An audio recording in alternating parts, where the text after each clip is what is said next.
What's up, it's Marco, Sage of Soccer, and today I'll be talking about the top U.S. men's national team prospects from the first week of MLS action. And we had a couple of really good players on display today. And before we get into this, I'll just say I'm defining prospects as players who were born in 2001 or later, that is, who's eligible for the Olympic team. There'll be some leeway for seniors from the MLS draft and goalkeepers, but generally, this is what it's going to be. And aside from that, this is going to be only a U.S. men's national team prospects video, so I'm not going to be talking about guys from like Thiago Almeida, who is probably the best prospect in the league. That out of the way, let's get into it. We're going to start out with DC United, as they have become a hotbed for talent. If you know about DC United, they're expected to struggle this season, but they came away with a 3-2 win, in large part because of their prospects. At center back, they started Matai Akinmboni, who's 16. He should have been on the USU 17 team recently, but he was a starter for DC, so they held him back for this tournament.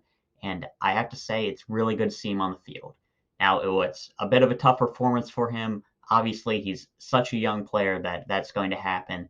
I mean, we have 2003 and 2004 players like Jalen Neal and Brandon Craig, who are regarded as top prospects for the U.S., who have yet to start a game in the MLS, and Akinmboni's doing it at such a younger age. So obviously there's going to be growing pains, but it's amazing to see him there. And in addition, even if he isn't playing that much with them this year, DC United is still affiliated with Loudoun United in the USL. They're the only team in the MLS to be affiliated with the USL team still. And I think if he plays in that professional league instead of the MLS Next Pro, I think that'll be great for his development.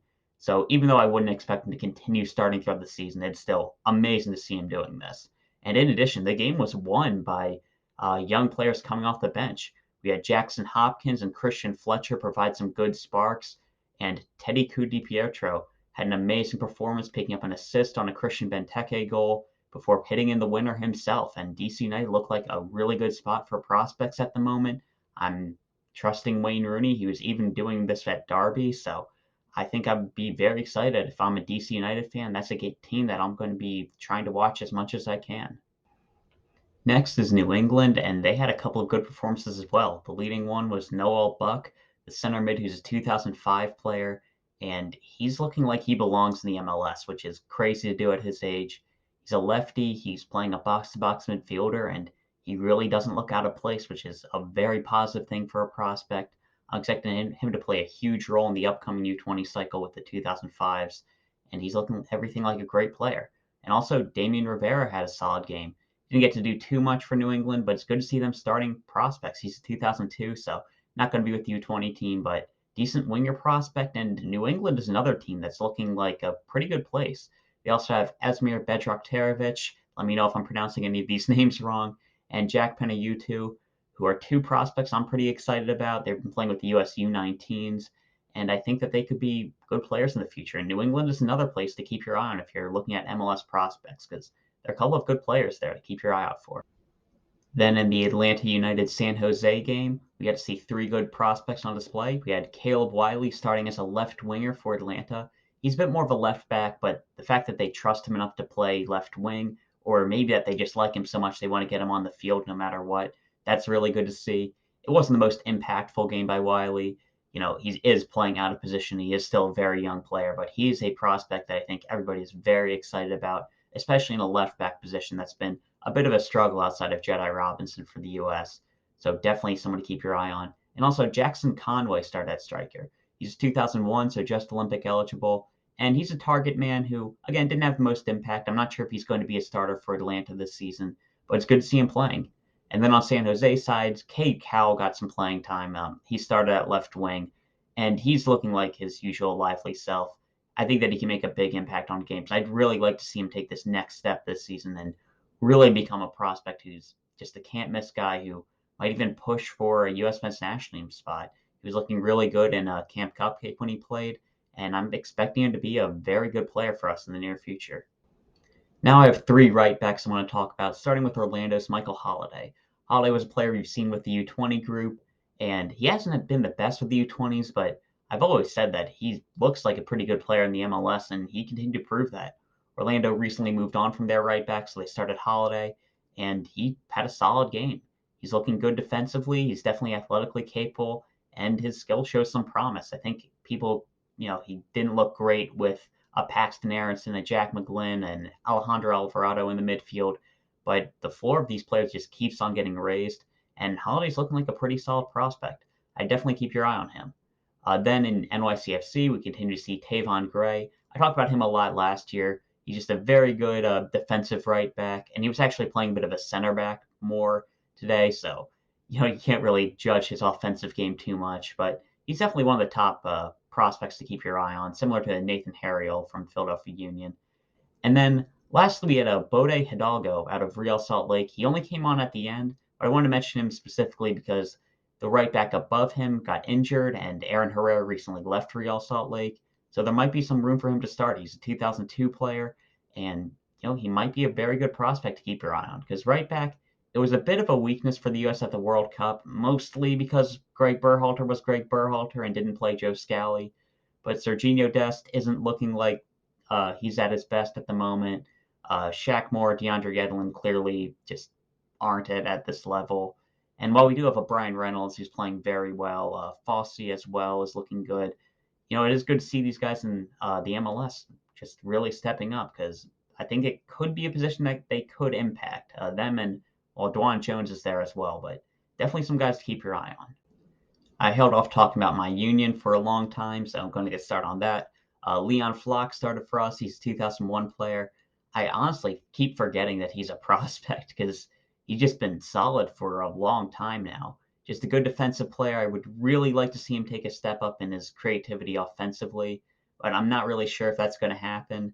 But, he's still a very young player. In addition, he's left-footed, so maybe he could fill in at left back. That's going to be a bit of a stretch, though.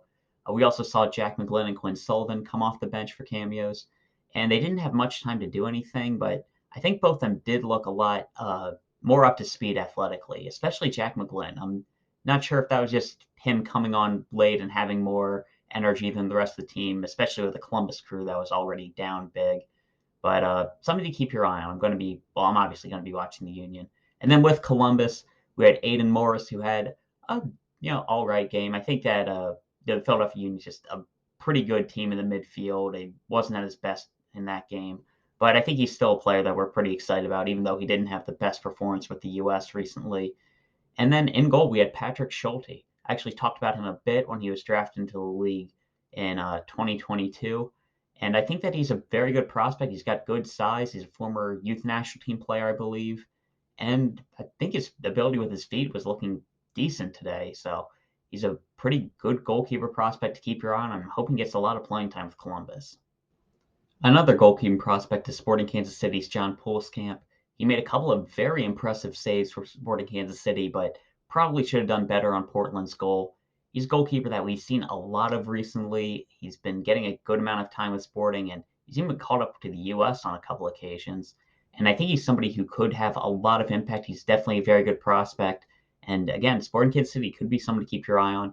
I expect a couple more prospects will be making their debut as the season goes on. Next, we're going to Colorado, where Cole Bassett made his return to the MLS, and it was a mixed performance by him. He showed a couple of good moments, but wasn't at his best, and Seattle was just kind of overrunning Colorado. And I think a mixed performance is pretty good after just having a pretty bad spell in Europe. And then we had Darren Yapi, he's a 2004 player who started for Colorado. And again, not the best performance, obviously, with, he's a striker. You're not getting much service when it's a 4-0 game. But I think he shows like a good bit of talent. I wouldn't be mad if he was with the U20 team in the near future. But I think he's someone definitely to keep your eye on. He looks like a really good prospect. Then there's Austin FC's Owen Wolff, who started. He's a 2004 player, and being a very young player, just seeing the field is very impressive. He didn't have the most impact on the game, but he's definitely someone to keep your eye on, though. I think he'll have to start putting together some good performances if he wants to shake off the nepotism claims that are definitely going to come up for him in Austin. And then going to St. Louis City FC in their debut game, we got to see Miguel Perez came off the bench. He was recently signed to a homegrown deal, and he's a 2005 player. I really wasn't expecting to see him start this game, but really good to see, or come off the bench. Somebody who did start was Indiana Vasilev, though I'm talking about him later because he actually played less minutes than Perez. He picked up a concussion, or was it definitely in concussion protocol pretty early on to the game, so he didn't get a chance to impact it. But I'm a big fan of Indiana Vassilev. I'm glad that he was able to start. And I think he's somebody who I would have liked to see him in Camp Cupcake, definitely over a guy like Paul Arriola. But I think he's somebody who could have a future with the national team. Just being a left footed attacker is something you have to keep your eye on, even though he was playing a bit more in the midfield today. And then just a couple of prospects who made small appearances off the bench. From Houston, we got to see Brooklyn Raines, a 2005 player who looks like a very exciting option. Then we had Benjamin Kremoski from Inter Miami. He's another guy who could definitely be a very good player in the U20 cycle next time. He's looking like a really good midfielder for the team. We also got to see Bryce Duke come off the bench. And then with Seattle, we got to see Josh Tencio and Daniel Leva for a little bit. And that's it for the big prospects from this week. I should say that Chicago was on the bye week, so there's not like Chris Brady was benched and Brian Gutierrez was benched. We'll have to see next week. Those are two players I'm really excited about. And no FC Dallas players because they did a little bit too well. Ricardo Pepi's already in Europe. Dante Sealy's already in Europe. Justin Shea's already in Europe. Maybe we'll get to see Nolan Norris as the season goes on, but unfortunately, one of their top prospects, Tariq Scott, picked up a pretty bad leg injury. He's probably out for the year. Though I will say that maybe Sealy or Che returns as the season goes on. They are only in Europe and on loan. Sealy especially, I'd expect to return. And yeah, so I'll talk about a couple of very good prospects from the MLS. Let me know your favorite team to watch this season, because I've got my Union, Quinn Sullivan, Jack McGlynn, even a recent homegrown like Nelson Pierre could make his debut. But DC United have a lot of really talented players. New England's going to be really fun to watch. San Jose, Nico Caceres, I'd expect to see him as the season goes on.